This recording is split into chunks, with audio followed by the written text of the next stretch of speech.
Assalamualaikum warahmatullahi wabarakatuh. Sahabat seiman, sholat adalah amal ibadah yang paling utama dan yang pertama kali akan dihisab. Dalam sholat kita dituntut sebisa mungkin untuk dapat mendirikannya dengan khusyuk. Sebab dengan khusyuk amal ibadah kita akan diterima oleh Allah Subhanahu wa Ta'ala dan terhapuslah dosa-dosa kita. Tentunya setan tidak akan mudah membiarkan manusia menyembah Tuhannya. Setan akan terus menempel bersama orang yang sholat agar sholatnya menjadi tidak khusyuk.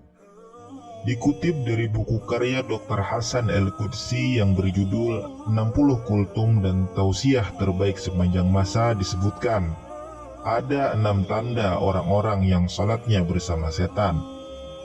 Siapa sajakah mereka? Apakah kita termasuk di antara mereka? Simak ulasannya sampai selesai agar tidak gagal paham. 1. Orang yang was-was.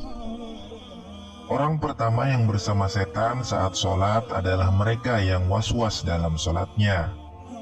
Biasanya perasaan was-was ini akan berlangsung hingga saat sholat.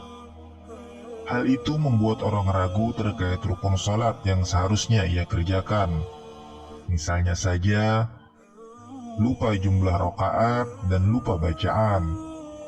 Jika mengalami hal ini, Anda patut waspada, karena sebenarnya Anda tengah bersama dengan setan yang menggoda. Setan akan terus menghembuskan was-was dan syubhat dalam diri manusia. Hal ini sudah dilakukannya sejak awal permusuhannya dengan Allah Subhanahu wa Ta'ala, yakni ketika setan menggoda Nabi Adam dan Siti Hawa untuk memakan buah khuldi. Allah Subhanahu wa Ta'ala berfirman, kemudian setan membisikkan pikiran jahat dan was-was kepadanya dengan berkata, "Hai Adam, maukah saya tunjukkan kepada kamu pohon khuldi atau pohon kekekalan dan kerajaan yang tidak akan binasa?" Quran Surat Toha ayat 120. 2. Orang yang ingat itu dan ini. Di antara kita pasti sering mengalami hal ini. Saat sedang khusyuk sholat, tiba-tiba teringat hal ini dan itu. Ternyata setan tidak akan mudah membiarkan manusia sholat dengan khusyuk. Mereka akan terus mengganggu ibadah manusia dengan menghadirkan banyak pikiran-pikiran di kepala kita. Ada suatu kisah pada saat Imam Hanafi masih hidup. Seseorang datang kepadanya karena lupa meletakkan suatu barang. Kemudian Imam Hanafi pun menyuruhnya untuk sholat dengan khusyuk sepanjang malam dan berdoa kepada Allah agar barang yang hilang dapat ditemukan. Saat menjalankan perintah tersebut, ternyata baru setengah malam saja orang yang kehilangan barang tadi bisa mengingat di mana ia meletakkan barangnya. Keesokan harinya, ia bertanya kepada Imam Hanafi, mengapa demikian?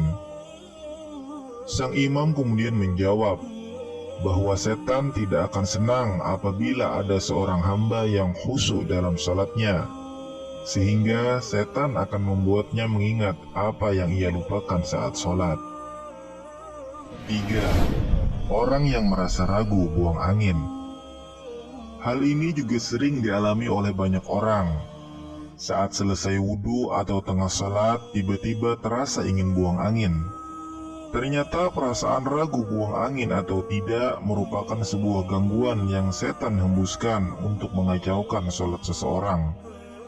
Rasulullah SAW bersabda, jika salah seorang di antara kalian merasakan hal itu, maka janganlah membatalkan salatnya hingga dia mendengar suaranya atau mencium baunya tanpa ragu. Hadis riwayat Ahmad. 4. Orang yang tidak fokus pada sholat. Tidak fokus saat melaksanakan sholat juga menjadi salah satu pertanda bahwa setan sedang bersamanya. Tidak fokus bisa saja disebabkan hal-hal yang dapat mencuri perhatian saat sholat. Misalnya saja handphone yang berdering, memikirkan kendaraan yang sedang diparkir atau takut hilang, dan masih banyak lagi. Dalam sebuah hadis yang diriwayatkan oleh Aisyah radhiyallahu an, dia berkata, "Saya bertanya kepada Rasulullah tentang hukum menengok ketika sholat. Rasulullah Shallallahu Alaihi Wasallam menjawab, itu adalah curian setan atas sholat seorang hamba."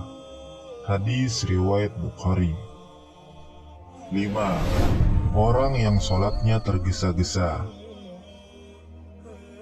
Ketika ingin mengerjakan hal lain, biasanya seseorang sholat dengan cepat dan tergesa-gesa.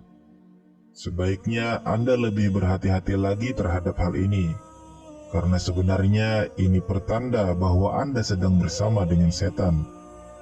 Rasulullah Shallallahu Alaihi Wasallam melarang umatnya untuk melakukan hal itu.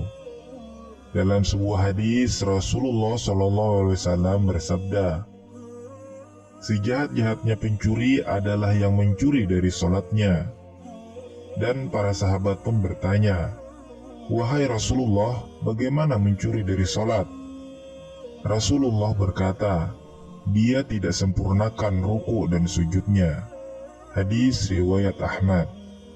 Dalam hal ini, Rasulullah menganggap perbuatan mencuri dalam sholat lebih buruk daripada mencuri harta. 6. Wanita yang sholat ke masjid menggunakan wangi-wangian. Ternyata wanita yang ke masjid dengan menggunakan wewangian juga didekati oleh setan. Dengan aroma-aroma tersebut, setan justru lebih mudah untuk membuat sholat orang yang berada di sekitar wanita yang memakai wewangian agar menjadi tidak khusyuk. Menggunakan wewangian bagi para wanita saat ke masjid adalah sesuatu perbuatan yang dilarang oleh Rasulullah SAW. Rasulullah SAW bersabda yang artinya, "Jika salah satu dari kalian, para wanita, hendak ke masjid, maka janganlah sekali-kali menyentuh wewangian." Hadis riwayat Muslim. Demikianlah setan akan terus mengganggu manusia dengan berbagai cara, agar sholat seseorang menjadi tidak sempurna. Di antara cara yang paling sering digunakan untuk membuat sholat menjadi tidak khusyuk adalah membuat lupa sesuatu sebelum sholat. Namun ketika sholat justru ingat hal tersebut. Sahabat seiman yang dirahmati Allah, hendaklah kita senantiasa meminta perlindungan kepada Allah dari godaan setan yang terkutuk, dan selalu berusaha memperbaiki kualitas sholat kita agar menjadi lebih khusyuk. Karena di akhirat, amalan yang paling dulu dihisab adalah sholat. Jika sholat kita baik, maka insya Allah amal yang lainnya pun akan baik. Demikian yang bisa saya sampaikan, semoga dapat menjadi atibar dan pelajaran bagi kita semua. Wallahu a'lam bishawab. Assalamualaikum warahmatullahi wabarakatuh.